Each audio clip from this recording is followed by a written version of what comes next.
So hey everyone, this is Nicholas again, and this is the 6th or 7th video in this challenge of filming myself for 10 minutes to just get used to talking on camera. Exposure therapy. Okay, so for today I wanted to talk about something which has kind of come up in my life the last few days, and that is burnout / pushing too hard, doing too much.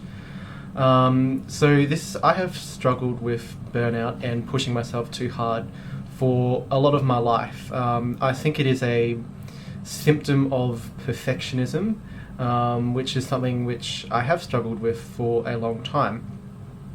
And I think pushing myself too much and too hard was a big reason why I got sick with chronic fatigue syndrome, which I have done a video on. Which maybe you can check out if you're interested to see my experience with chronic fatigue syndrome. But I think, burnout and pushing yourself too hard can really have negative impacts on your life and your health if you're not too careful. Because I know that a big reason why I got CFS was because I was pushing myself too much. I was trying to do too much with my life, and I was getting run down, which was, making my body weak to viral infections. I was quite vulnerable health-wise, and that then led to 4 or 5 years of a really severe chronic illness. So, it's a serious thing, and I think there is a lot of societal pressure to always, push yourself and to go flat out and to always be grinding. It's that hustle culture. You always got to be working, always got to be grinding.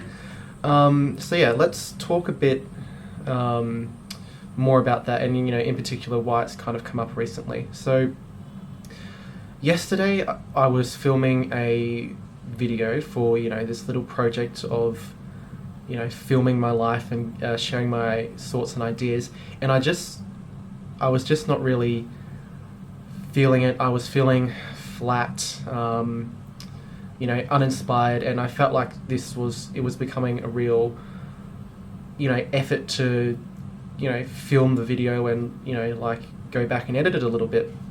And I think that's because for two reasons. I think first I was, pushing myself to get these videos done, do something every day, film something every day, to really progress this project that I have. And I think that constant pressure, like doing it for, I think I've been doing this every day for about a week now. I think I was just kind of getting a little bit tired of it. I just needed to have a little break, have a little rest from it, because I think there's nothing worse than having a passion and then losing your passion for that passion because you overdo it, you push yourself too much to pursue that passion. And I think that was kind of happening there a little bit.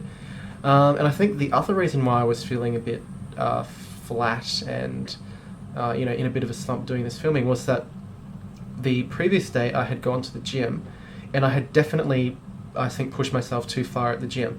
And I think that's something which I have struggled with in the past. I try and go all out at the gym, and then the next day I'm quite tired because I pushed myself too far. And I think that kind of factored into it a little bit. So I think that's just interesting that this, when I'm at the gym, like I got this, like got to go as hard as I can, got to do my best, and that is unsustainable. And if you go too fast, too hard, you risk not being able to do the other things in your life. And I think that's a good reason, a good motivator to ease things back. I've got a good little analogy that I kind of describe it as, you're in your car and you have to you're going somewhere, right? So you can either put your foot to the floor on the accelerator and drive really fast to get there, and maybe you'll get there quickly, but you also driving recklessly, you're putting yourself and others at risk, and that and that's the equivalent of, you know, going flat out is putting, you know, your health and well-being at risk. Whereas you don't have to do that. You can just, you know, drive a little bit slower, you know, ease off the accelerator, and you'll still get to where you need to go. And, you know, you'll be a lot safer, and you'll be able to, you know, you'll have the time and the energy to then pursue your other projects and pursue your other passions. You won't have, you know, been driving so dangerously, you know, you bang the car, you hit the curb, you know, you maybe have an accident. You know, by going a little bit slower, the risk of that happening is less. Like, you are not risking, you know, injuring, you know, your health and your well-being. So I think that that's a good little analogy to this situation. So yeah, that's kind of what I've been working through recently, and I think it was interesting that, like, I really was not enjoying doing this filming yesterday, and, you know, I think that shows that, you know, if you're trying too hard, pushing yourself too much, you will lose the passion for whatever it is you were doing that probably, you know, inspired you to do that thing in the first place. You know, so I think, yeah, a good reminder just to ease back so that you can still, you know, you can still enjoy what you're doing. You know, there's nothing worse than not enjoying your work, not enjoying your hobbies, not enjoying, you know, your relationships because you are burnt out and you've pushed yourself too far. You know, I think for the sake of living a happy life, which, you know, makes you satisfied, gives you purpose, you need to, you know, ease back a little bit, take things slower, take things easier. You'll still get to where you need to be, you'll still be able to do what you need to do, but you won't run the risk of, you know, burning out, damaging the car. So yeah, I think that's a good little reminder, because, you know, I started these projects as a way of, you know, bringing happiness and satisfaction and meaning into my life, and if I'm doing it in a way that's not making me happy, not making me satisfied, then, you know, I need to reassess the situation. I need to take a step back and be like, am I going about this, you know, too hard, too fast? Am I trying to be too much of a perfectionist? And just, you know, take a step back. That, you know, maybe that means doing a little less filming. Maybe that means not editing it so much, you know, not taking like 3 days to edit a video.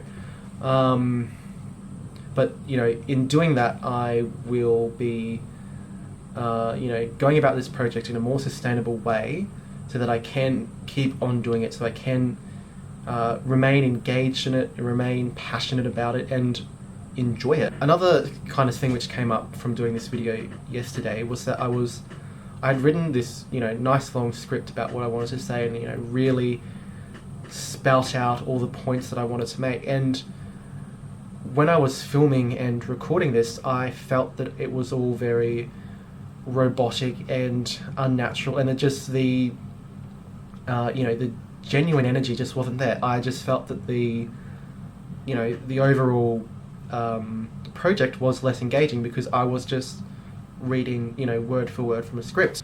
So I think, you know, that is another good reminder doing these videos that, you know, doing it in this kind of style where I am speaking off the cuff a bit more, it's more natural, it's more genuine, and I think it's more engaging. But it is definitely a skill which I think I'm going to have to develop, and I definitely still think there is a place for a little bit of planning, a little bit of script writing. Like, you need to, you know, tease out what it is you're going to talk about, you know, make a dot point of all the ideas you want to cover, rather than, you know, going into it blind. But I definitely think just keep it at, you know, that bullet point level. Don't try and write, you know, a whole script, because that just comes across as forced and unnatural, and that's not how I want these videos to go. I want them to be genuine, be real, and, you know, that's how I'll drive engagement to them. So yeah, it's been a interesting few days, but I think I have Definitely taking the time to reflect on how I was feeling yesterday and, the reasons why, and to learn from that, and hopefully, moving forward, I can ease my foot off the accelerator a little bit, and make my life more sustainable. I will be more better able to do everything that I want to do without feeling burnt out, because I think that's the motivation for easing off, like you being able to do what you want to do. I have struggled with, I've always wanted to give like 110% in absolutely everything that I do, and I'm realizing that is unsustainable. If I give 110% in like one or two things, that means that everything else in my life is like only 50-60%, and that's not good. It's much better, I think, if I just learn to ease off, maybe go like 80% it seems, and then I'll be able to do that 80% more consistently across everything. So I will be able to still do a good job at things and still enjoy myself and still find passion and meaning in what I want to do, but I won't be burning out. So yeah, that's a important little lesson that I think I've learned, and I hope that you found it relevant and interesting, and maybe it's been a reminder for you to slow down a little bit. So yeah, I hope you have found this interesting and engaging, and you've learned something from this. So yeah, thanks everyone, and I'll see you in the next one.